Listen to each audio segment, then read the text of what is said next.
Información, diálogo y análisis con nuestros invitados. Cuando son ya las 7 de la mañana con 31 minutos, amigos, recibimos a nuestro primer invitado en la primera emisión de MQ Noticias de esta jornada. Él es el jurista Stalin Raza, con quien vamos a tener una reacción y una mirada a partir de lo que decíamos, fue noticia el día de ayer, la renuncia de la fiscal Diana Salazar, a la Fiscalía General del Estado, y una breve evaluación también, si se quiere, de lo que fue el paso de Diana Salazar por esta institución a lo largo de estos 6 años. Doctor, muy buenos días, bienvenido, le saluda Belkis Sánchez. Buenos días, Belkis, un saludo para usted y para la audiencia.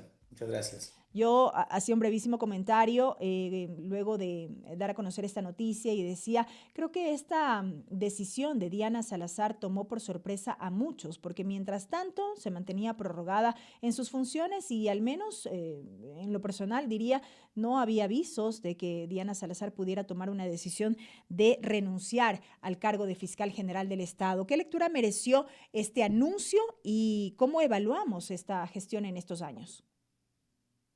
Bueno, sí, ella había anunciado originalmente que se va a mantener en el cargo hasta que sea reemplazada por la persona que sea designada en el concurso, ¿no? Uh-huh. Sin embargo, manifestó o expresó ayer su decisión de separarse, de renunciar, y al parecer esto efectivamente tomó por sorpresa incluso a propios funcionarios del gobierno. Me parece que el ministro del Interior, el señor Reinberg, había anunciado que él, al igual que todas las personas, se enteró también por los medios de comunicación de la renuncia de la doctora Salazar. Entonces parece que fue un tema más bien de decisión propia, ¿no? Aquí las especulaciones pueden abundar. Yo creo que existieron cuestiones personales también. Ella, recordemos, está enfrentando una situación o está atravesando una situación personal que demanda de ella y requiere de ella mucho tiempo, también mucha dedicación al tema familiar y personal. Creo yo también que hay una coincidencia que no se puede dejar pasar, que tiene que ver con el envío de la ley, esta urgente por parte del presidente de la República a la Asamblea. Desconozco yo si esta ley haya sido trabajada o haya sido coordinada o haya tenido los aportes de la Fiscalía General del Estado.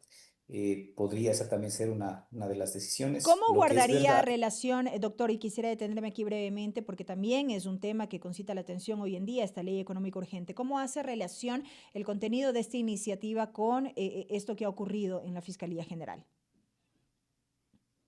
La ley económica urgente se introduce en temas penales también que son profundos, que son radicales, ¿no? Se concede, por ejemplo, al bloque de seguridad unas facultades importantes para coordinar, para decidir cuáles son los allanamientos que tienen que hacerse de inmuebles y de viviendas dentro del contexto de un conflicto armado interno, así como incluso para detener personas, para disponer la detención de personas que pertenezcan a estos grupos de delincuenciales organizados. Entonces yo no sé la verdad si es que esto fue consensuado, si fue compartido, si hubo aportes de la Fiscalía General del Estado, y podría ser también, como coincidencia que es, podría ser también una de las razones que motiven la decisión o el apresuramiento de la decisión de la doctora Salazar, sumados a los temas de carácter personal y familiar que ella mismo tiene que atender ahora, ¿no? Doctor, Entonces me parece que por ahí podrían haber algunas explicaciones. como parte de estas lecturas que usted mismo decía, surgen una serie de especulaciones, puede haber una serie de pronunciamientos a partir de esta decisión, pero podría ser, en medio de este contexto, que desde la Fiscalía o desde la persona de Diana Salazar no habría coincidencias quizá con el contenido de este proyecto de ley por un aparente trabajo o construcción de esta propuesta sin necesariamente los aportes de esta institución, lo que pudo haber llevado también a tomar esta decisión. Así le entiendo. Pero claro, si es que no fue consensuado, si no hubo aportes, es lógico que la Fiscalía General del Estado, que es digamos, la entidad que tiene a su cargo la titularidad de la acción pública, si no fue consultada, pues tiene que haber manifestado su incomodidad. Uh-huh. Estamos haciendo un ejercicio de especulación y Uh-huh. pensando que la coincidencia puede obedecer también a eso, ¿no? No sabemos a ciencia Uh-huh. cierta cuáles son esas razones profundas que llevaron a la decisión de la fiscal, pero coincide y porque coincide podemos dar una teoría plausible acerca de que pudo haber pasado, que no fueron consultados, no participaron en el proceso de construcción de este proyecto de ley. Sin embargo, son elementos, doctor, que abonan sin duda al análisis. Hablemos de la gestión como tal, porque también yo decía hace unos minutos, Diana Salazar deja la Fiscalía General del Estado, como decía un titular de un medio, entre aplausos, pero también críticas respecto de lo que fue el trabajo desarrollado. Claro, como toda gestión, ¿no? Como Ujú. todo ser humano tiene momentos de lucidez y de oscuridad, y en la gestión se manifiesta eso, y en la gestión de una entidad tan importante como la Fiscalía General del Estado, con mayor razón. Yo creo que no hay que caer en los fanatismos. La doctora Salazar para algunos ha sido demonio y para otros ha sido santo o santa. Y la verdad es que esto no ayuda a una evaluación objetiva. Yo creo que la gestión ha sido una gestión que ha tenido bemoles, ha tenido aciertos y desaciertos. La propia condición de la doctora Salazar de haber sido una funcionaria de carrera de la Fiscalía General del Estado le ha permitido conocer a fondo cómo funciona la institución en primer lugar y luego cómo funciona el sistema de justicia. Y también, y eso ha sido una ventaja, digamos, para que ella pueda llevar adelante los casos que ha llevado adelante. Y luego también una desventaja, porque esto también le ha hecho conocer a ella cómo funciona realmente y cómo funcionan los intersticios, el sistema de administración de justicia, y también jugar al juego de ese sistema, jugar bajo las reglas de ese sistema y poder doblegarlo, porque eso es efectivamente lo que se ha conseguido. Hay que reconocer, digamos, que la posición firme, el temperamento y la actuación que tuvo la doctora Salazar en algunos casos llegó a influir decisivamente en la posición de los jueces, no necesariamente por los méritos del proceso, sino más bien por estas características y por el poder que ejerce esa institución, que habría que analizarlo también con reformas normativas. En esto la ley para los casos de delito de conflicto armado interno, y quiero volver a la ley por un momento, le resta importantemente algunas de esas facultades a la Fiscalía General del Estado y se las asigna al bloque de seguridad. Después habrá que ver si esto es correcto o no es correcto, si es que es pertinente o no.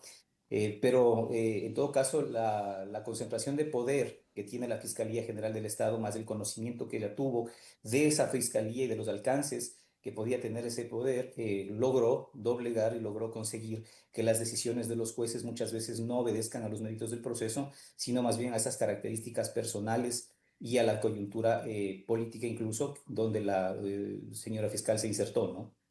Correcto. Y en ese sentido también, doctor, de otro lado, y si nos adentramos un poco en los cuestionamientos, vemos que mucho se ha criticado la diligencia y celeridad para el trámite de casos en específico y el caso omiso, si se quiere, respecto de otros procesos. Se ha sido muy crítico respecto de la gestión de Diana Salazar en el sentido de que eh, actuó, digamos, en función del poder o respondiendo al poder de turno, cuestionamientos respecto de procesos en contra del expresidente Guillermo Lazo, y una serie de aspectos también que están ahí en la palestra y que merecen el análisis y la reflexión.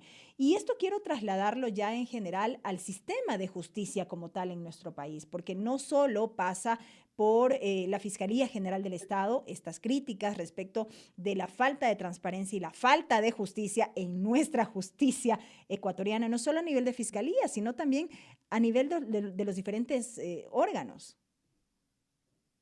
A ver, esta es una de las desventajas también de estas personalidades que son tan, que centralizan tanto poder en sí mismas, ¿no? Y que además cuidan mucho la imagen y la presentación de ese poder. Y estas son las características que tuvo la doctora Salazar en el ejercicio de esas funciones. Porque concentran toda la atención en los casos que privilegian investigar. Vamos a ver algo, una cosa que es cierta. La Fiscalía General del Estado es una institución que, aunque es una institución importante en cuanto al número de fiscales que tiene, en cuanto a la infraestructura que tiene, el alcance que tiene, no es suficiente para darse abasto con todos los requerimientos de pedidos de justicia que la gente llega a tener en esa Fiscalía General del Estado. Entonces, obviamente, la Fiscalía tiene que privilegiar, incluso por ley, la ley le concede la facultad de decidir qué casos investiga, qué casos no, qué casos los deja para que sean otros ámbitos del derecho que los resuelva, que no sea necesariamente el penal. Se llama principio de oportunidad para determinados casos. Pero lo cierto es que se privilegiaron casos de membrete, casos de renombre, que fueron aquellos casos a los que la propia fiscal y su equipo les dieron la importancia y la connotación y los difundieron mediáticamente y los sacaron adelante, que no quiero decir que hayan sido menos importantes ni más importantes, pero se descuidó en cambio la tarea del día a día de las fiscalías. Hay mucha gente y hay muchos casos en esas fiscalías, especialmente en las fiscalías de género, especialmente en las fiscalías de fe pública, especialmente en las fiscalías de soluciones rápidas, que se encuentran represados, que no han sido procesados, y muchas demandas y exigencias de personas de a pie, que no son los casos de relumbrón, los casos emblemáticos, por decirlo de alguna manera, que han quedado abandonados o que han quedado rezagados, porque la concentración de toda la atención nacional se ha limitado, o sea, que se ha circunscrito a la figura, esta figura potente, esta figura fuerte y comunicadora de la fiscal general del Estado y de sus casos. Y dentro de la propia Fiscalía General del Estado también efectivamente ha habido una selección y una priorización de casos que obedecen a criterios que solamente la fiscal general del Estado los maneja y que solamente ella podría dar explicación. Tampoco quiero decir con esto que dejen de ser menos importantes los casos que ella haya manejado, pero es verdad que sí se ha hecho una gestión de alguna forma selectiva de algunos y otros han quedado rezagados. Lo cual no deja de ser cuestionable precisamente porque todos los casos merecen la atención y la celeridad que demandan, ¿no? Ahora bien, doctor, Wilson Toainga, fiscal subrogante, asume la titularidad al menos hasta que se desarrolle el concurso para el reemplazo oficial, digamos, de esta figura, de este cargo.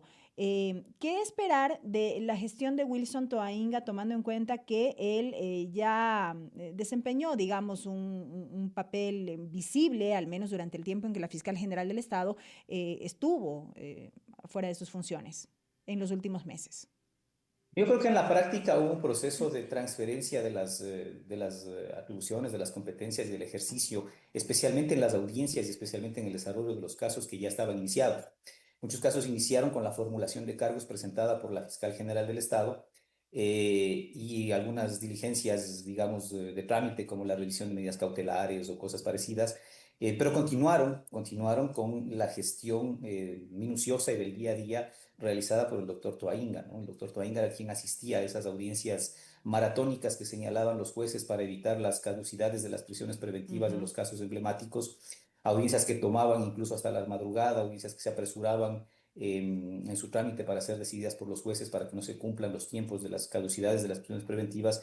Y ahí lo vimos al doctor Toainga en todo el despliegue de esfuerzo que realizó y de preparación que realizó también acerca, con su equipo, por supuesto, de trabajo, acerca de los casos que llevó adelante con los jueces. El doctor Toainga es un fiscal también de carrera, mucho más antiguo incluso que la doctora Salazar en la Fiscalía General del Estado, sabe del oficio, es una persona que se dedica a los casos y que se limita o que trata de limitarse en su actuación a los temas estrictamente procesales. No tiene el perfil mediático ni la proyección pública que tuvo la doctora Diana Salazar.